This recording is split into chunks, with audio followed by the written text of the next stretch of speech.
Bonjour, aujourd'hui on part à la découverte d'une chaussure qui fait vraiment parler d'elle dans le monde de l'Ultra Trail, la toute nouvelle On Cloud Ultra Pro. On va décortiquer ça ensemble. Allez, on commence direct avec le chiffre qui pique un peu, il faut l'avouer, 270 €. Voilà, c'est dit, on est clairement dans le très haut de gamme. Du coup, la question qui se pose, elle est simple. Est-ce que la performance justifie un prix pareil? C'est ce qu'on va essayer de déterminer. Bon, avant de se jeter sur la technique, il faut bien comprendre le défi que cette chaussure essaie de relever. Et ce défi, c'est celui bien particulier de l'Ultra Trail. C'est un peu le casse-tête pour les concepteurs. Il faut une chaussure qui puisse amortir les chocs pendant des heures et des heures, tout en restant dynamique, réactive.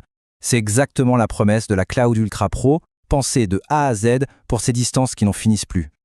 Ok, passons à la mécanique. Qu'est-ce qu'il y a vraiment sous le capot de cette chaussure? On va regarder ensemble les innovations technologiques qui font toute la différence. Alors, sur le papier, ça donne quoi? Le poids est plutôt bien maîtrisé, mais c'est surtout un chiffre qui saute aux yeux, le stack, la hauteur de la semelle. On est à 39 mm. C'est juste énorme. Et ça annonce la couleur. Sa mission première, c'est l'amorti maximal.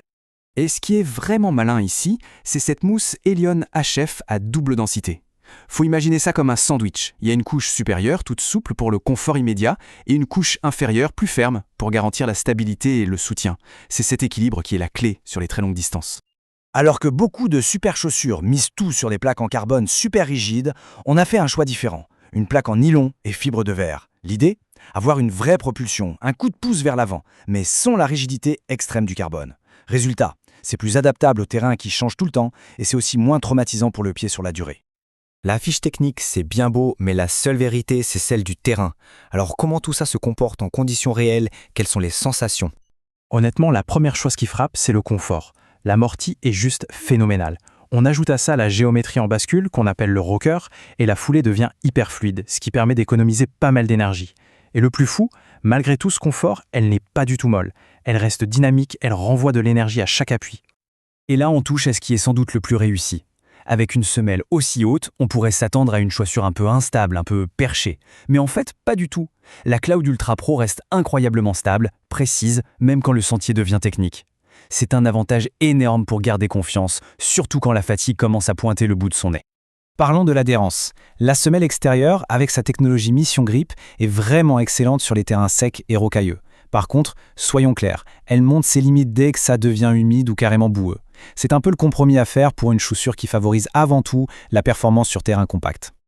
Bon, une chaussure, ça ne vit pas dans une bulle. Pour vraiment la juger, il faut la comparer à ses rivales. Alors, comment se place-t-elle sur le marché? Si on regarde ce tableau, c'est intéressant. Face à une Oka Tecton X3 qui a une plaque carbone et un stack similaire, la On va se démarquer par sa plaque plus souple, plus facile. Si on la compare à une Asics Fuji-Speed 4 qui est beaucoup plus légère et basse, on voit bien que la On joue dans une autre catégorie, celle du confort maximal pour l'Ultra. Son positionnement est donc assez clair, un amorti de premier ordre avec un dynamisme qui reste accessible. Ok, après avoir vu tout ça, il est temps de faire le bilan. Quels sont concrètement les points forts et les points faibles de cette Cloud Ultra Pro? Côté points forts, la liste est plutôt longue. En numéro 1, sans hésiter, le confort. C'est royal sur la longue distance. Juste derrière, cette stabilité vraiment bluffante pour une chaussure aussi haute. On a aussi un dynamisme bien présent et une qualité de fabrication qui inspire confiance. Mais bien sûr, la chaussure parfaite n'existe pas. Son plus gros défaut, on en a parlé, c'est son prix. Ensuite, il y a cette adhérence qui pourrait être meilleure sur le mouillé. Et enfin, sa grande hauteur, même si elle est stable, ne conviendra pas à celles et ceux qui aiment vraiment sentir le terrain dans les passages techniques. Cette phrase de l'article source résume vraiment bien l'esprit de la chaussure. Elle est vue comme une super porte d'entrée dans le monde des super shoes de trail, peut-être moins extrême que certaines concurrentes et donc plus accessible. Un choix intelligent pour allier confort et efficacité sur un ultra. On termine donc là-dessus avec cette question. Pour quiconque s'attaque à des distances de 50, 80, 100 km ou plus, est-ce que cette promesse d'un confort ultime qui va vraiment protéger le corps sur la durée vaut un tel investissement? Au fond, la réponse appartient à chaque coureur, en fonction de ses priorités et de ses objectifs.